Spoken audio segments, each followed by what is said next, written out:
नमस्ते दोस्तों, आज हम पढ़ने जा रहे हैं बड़े घर की बेटी। यहाँ मैं आज आपके साथ एमसीक्यू क्वेश्चंस और लॉन्ग क्वेश्चंस शेयर करने जा रही हूँ। तो आप मेरे इस चैनल को लाइक, शेयर और सब्सक्राइब ज़रूर कीजिए। Thank you. तो चलिए आइए स्टार्ट करते हैं। प्रश्न पहला, बड़े घर की बेटी कहानी के लेखक का क्या नाम है? उत्तर है मुंशी प्रेमचंद। प्रश्न दूसरा, आनंदी के ससुर बेनी माधव सिंह कौन थे? गांव के जमींदार और नंबरदार। बेनी माधव सिंह की वर्तमान आय कितनी थी? 1000 वार्षिक से अधिक न थी। ठाकुर साहब कौन थे? ठाकुर साहब बेनी माधव सिंह थे। बेनी माधव सिंह के कितने पुत्र थे?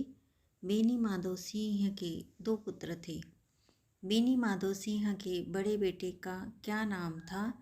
बेनी माधव सिंह के बड़े बेटे का नाम श्रीकंठ था। श्रीकंठ की पढ़ाई कहाँ तक हुई थी? श्रीकंठ ने बीए डिग्री की थी इलाहाबाद से। प्रश्न 4, श्रीकंठ क्या काम करता था? श्रीकंठ एक दफ्तर में नौकर था। बेनी माधव सिंह के दूसरे पुत्र का क्या नाम था? बेनी माधव सिंह के दूसरे बेटे का नाम लाल बिहारी सिंह था। लाल बिहारी सिंह दिखने में कैसा था? लाल बिहारी सिंह दिखने में सजीला जवान था, भरा हुआ मुखड़ा, चौड़ी छाती थी। लाल बिहारी सिंह सवेरे कितना दूध पी जाता था? भैंस का 2 सेर दूध लाल बिहारी सिंह सवेरे पी जाता था। श्रीकंठ शरीर से कैसा था? श्रीकंठ शरीर से निर्बल और चेहरे से कांतिहीन था। श्रीकंठ किन 2 बातों के विशेष प्रेमी न थे? श्रीकंठ पाश्चात्य सामाजिक प्रथाओं के विशेष प्रेमी न थे। श्रीकंठ किन बातों की निंदा और तिरस्कार करते थे? श्रीकंठ पाश्चात्य सामाजिक प्रथाओं की निंदा और तिरस्कार करते थे। दशहरे के दिनों में श्रीकंठ क्या किया करते थे? बड़े उत्साह से रामलीला में सम्मिलित होते और स्वयं किसी न किसी पात्र का अभिनय करते थे। प्रश्न 16, श्रीकंठ किसका गुणगान करते थे? श्रीकंठ प्राचीन सभ्यता का गुणगान करते थे। श्रीकंठ किस बात के एकमात्र उपासक थे? श्रीकंठ सम्मिलित कुटुंब के एकमात्र उपासक थे। श्रीकंठ किन बातों को जाति और देश दोनों के लिए हानिकारक समझते थे? आजकल महिलाओं की सामाजिक कुटुंब में मिलजुल कर रहने की अरुचि को। प्रश्न 19, किस कारण से गांव की ललनाएं श्रीकंठ की निंदक थी? स्त्रियों को सम्मिलित कुटुंब में एकत्रित न रहना श्रीकंठ को देश और जाति के लिए हानिकारक लगता था, इसलिए गांव की महिलाएं उनकी निंदक थी। प्रश्न क्रमांक 20, आनंदी को भी इस बात से विरोध क्यों था?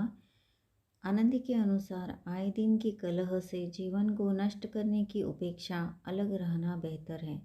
प्रश्न 21, आनंदी किस कुल की लड़की थी? आनंदी एक उच्च कुल की लड़की थी। प्रश्न 22, आनंदी के पिता का क्या नाम था? आनंदी के पिता का नाम भूप सिंह था। प्रश्न 23, आनंदी के पिता क्या काम करते थे? आनंदी के पिता एक प्रतिष्ठित ताल्लुकेदार थे। प्रश्न 24, आनंदी के पिता का व्यक्तिमत्व कैसा था? आनंदी के पिता बड़े उदार चित्त और प्रतिभाशाली पुरुष थे। प्रश्न 25, आनंदी के पिता का क्या दुर्भाग्य था? आनंदी के पिता को दुर्भाग्य से एक भी लड़का न था। प्रश्न 26, आनंदी के पिता को कितनी बेटियां थी? आनंदी के पिता को 4 बेटियां थी। 30, टीम टाम शब्द का अर्थ क्या है? उत्तर, टीम टाम शब्द का अर्थ बनाव श्रृंगार है। प्रश्न 34, आनंदी रेशमी स्लीपर अपने साथ क्यों लाई थी? उत्तर, बाग में घूमने के लिए। प्रश्न 35, बहली शब्द का क्या अर्थ है? बैलों द्वारा खींची जाने वाली एक तरह की पुरानी चाल की सवारी गाड़ी। प्रश्न 36, आनंदी का ससुराल का घर कैसा था? उत्तर, वह एक सीधा साधा देहाती मकान था। प्रश्न 37, आनंदी ने अपने आप को नई परिस्थिति में कैसे ढाल लिया? उत्तर, मानो उसने विलास के सामान उससे कभी देखे ही न थे। प्रश्न 38, लाल बिहारी सिंह ने आनंदी को क्या पकाने बोला? वह 2 चिड़िया पकड़ लाया था, वह पकाने बोला। प्रश्न 39, बड़े घर की बेटी किफ़ायत क्या जाने का क्या अर्थ है? उत्तर है बचत करना क्या जाने। प्रश्न 40, अभी परसों घी आया है, इतनी जल्दी उठ गया, यह वाक्य किसने किससे कहा? उत्तर है लाल बिहारी सिंह ने आनंदी से कहा।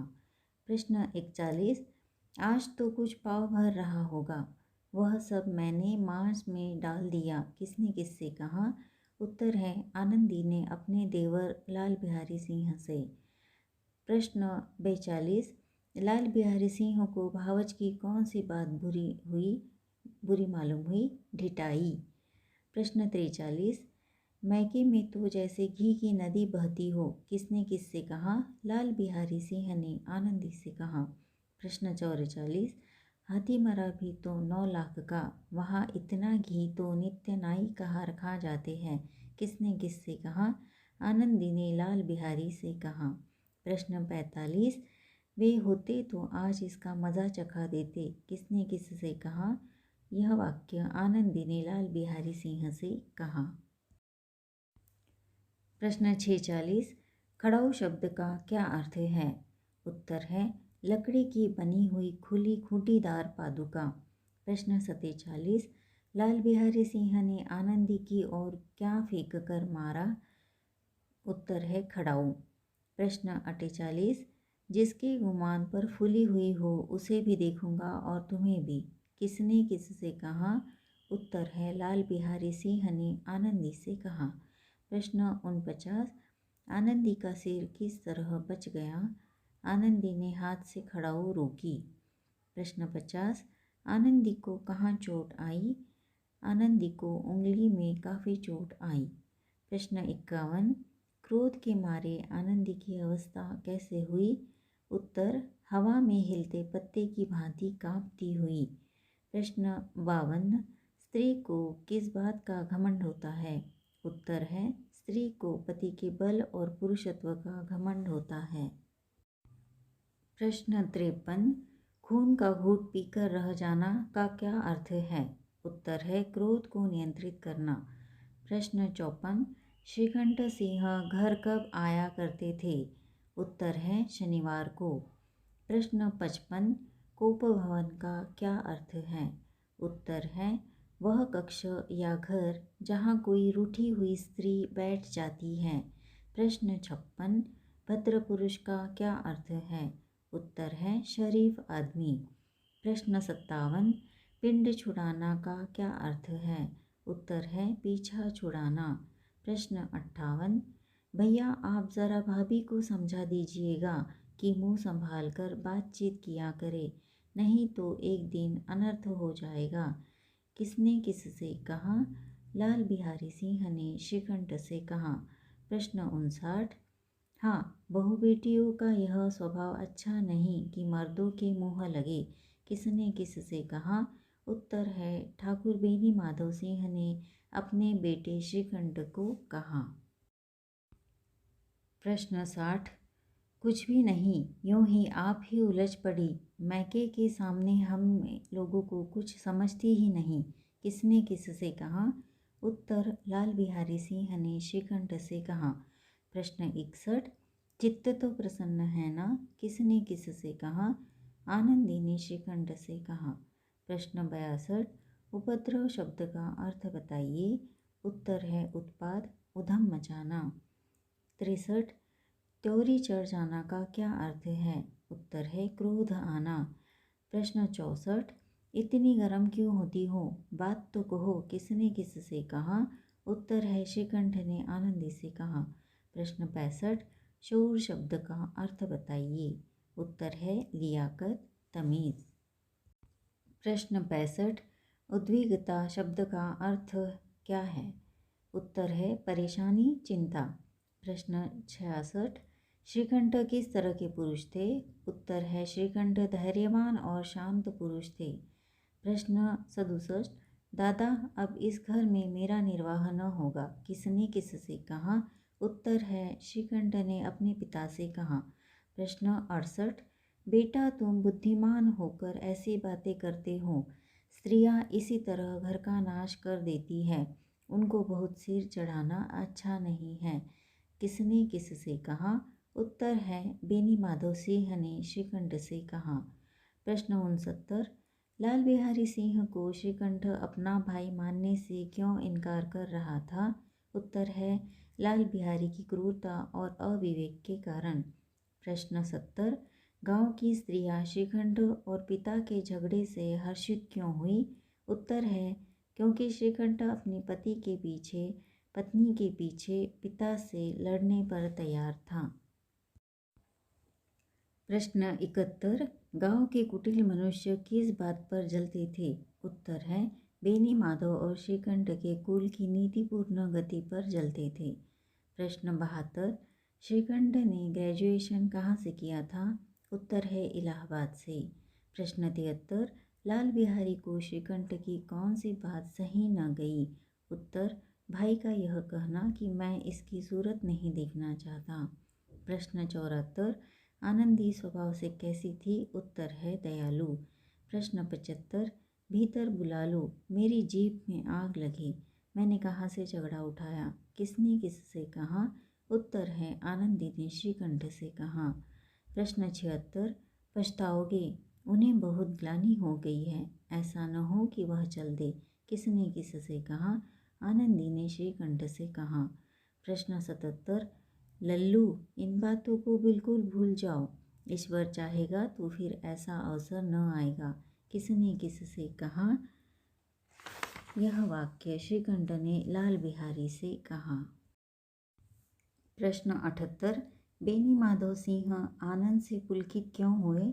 उत्तर है, दोनों भाइयों को गले मिलते देखकर। प्रश्न 79। बड़े घर की बेटियां ऐसी ही होती हैं, बिगड़ता हुआ काम बना लेती हैं, किसने किससे कहा? उत्तर है, बेनी माधव सिंह ने आनंदी से कहा। प्रश्न 80। गांव के लोगों ने आनंदी के किस गुण को सराहा? उत्तर है, आनंदी की उदारता को।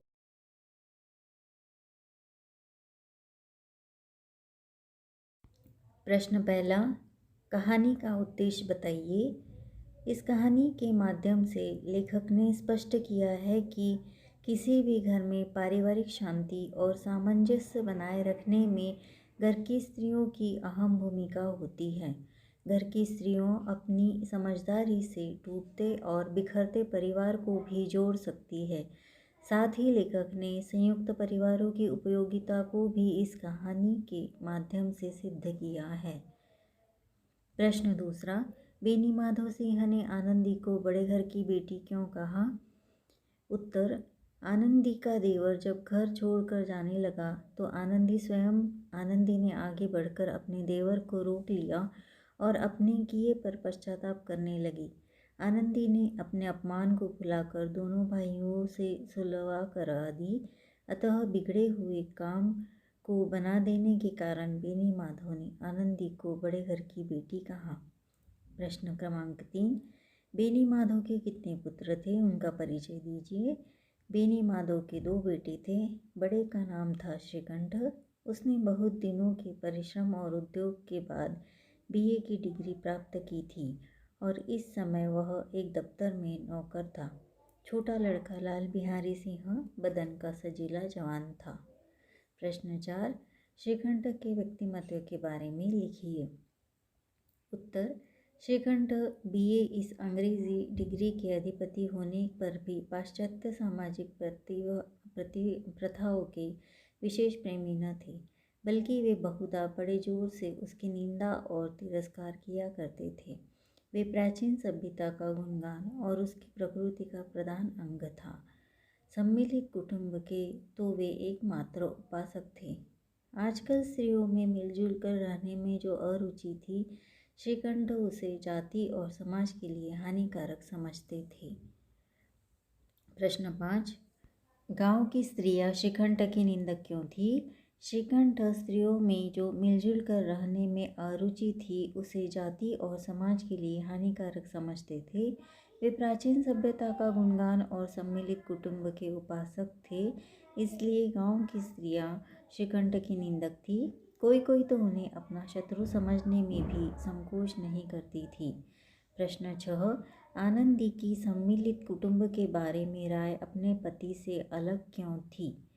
उत्तर है, आनंदी स्वभाव से ही अच्छी स्त्री थी, परंतु उसकी राय संयुक्त परिवार के बारे में अपने पति से ज़रा अलग थी। उसके अनुसार यदि बहुत कुछ समझौता करने पर भी परिवार के साथ निर्वाह करना मुश्किल हो तो अलग हो जाना ही बेहतर है। प्रश्न 7, आनंदी और देवर के बीच झगड़े का क्या कारण था? आनंदी ने सारा पाव सेर घी माछ पकाने के उपयोग में ला लिया था, जिसके कारण दाल में घी का तड़का नहीं लगा था। दाल में घी का न होना ही आनंदी और देवर के बीच में झगड़े का कारण था। लाल बिहारी के किस कथन से आनंदी को दुख पहुंचा और क्यों? घी की बात को लेकर लाल बिहारी ने अपनी भाभी को ताना मार दिया कि जैसे मायके में घी की नदियाँ बहती है, और यही निंदा आनंदी के दुख का कारण थी, क्योंकि आनंदी बड़े घर की बेटी थी। उसके यहाँ किसी भी चीज़ की कोई कमी नहीं थी।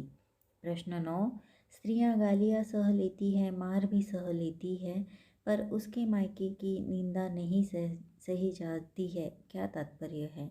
उपर्युक्त संवाद से तात्पर्य है कि स्त्री आत्मगौरव से भरी है। भले ही स्त्रियों की शादी हो जाए, काम के सिलसिले में उन्हें दूसरे शहर और घर में रहना पड़े, सफलता के शिखर को छू ले, परंतु मायका ऐसा संवेदनशील विषय है जिसे स्त्री कभी भी छोड़ नहीं पाती है। वे सब कुछ सह लेगी, लेकिन कभी भी अपने माता पिता और मायके की बुराई नहीं सुन सकती। प्रश्न 10, गांव के कुछ लोग बेनी माधव सिंह के घर आकर क्यों बैठ गए? उत्तर, गांव के कुछ लोग कुटिल मनुष्य ऐसे भी थे जो बेनी माधव सिंह के संयुक्त परिवार और परिवार की नीतिपूर्ण गति से जलते थे। उन्हें जब पता चला कि अपनी पत्नी की खातिर श्रीकंठ अपने पिता से लड़ने चला है, तो कोई हुक्का पीने तो कोई रसीद दिखाने के बहाने बेनी माधव के घर जमा होने लगे।